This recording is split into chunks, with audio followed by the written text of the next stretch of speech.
Okay, so you might have picked up a bag of this stuff called peat moss at your local hardware store or maybe your gardening store, and so now you're wondering what the hell is this stuff?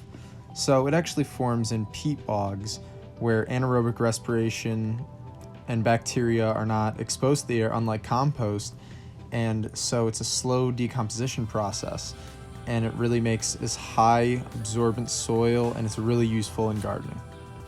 The three main pros of it is absorbency, sterile planting medium, and the acidity of it are the main three things. It's slightly acidic. The medium does not come with the weeds and stuff. It's been underground so long, and so yeah. There's three main downsides to peat moss. The fertility is one, it does not have much fertilizer in it. Next is the acidic pH is not suitable to all types of plants.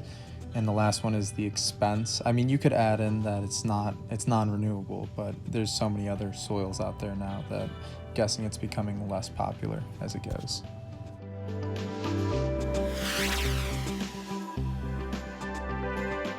How exactly should you use your peat moss now that you know the benefits and downsides of sphagnum peat moss?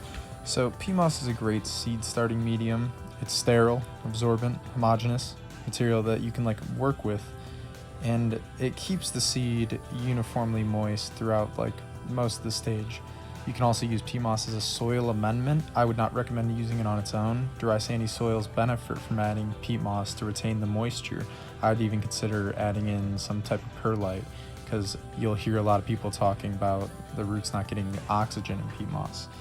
So these qualities make peat moss particularly useful in vegetable gardens, and peat moss is a carbon-rich material, which makes it a good source of carbon in compost piles, so you can add it in there too.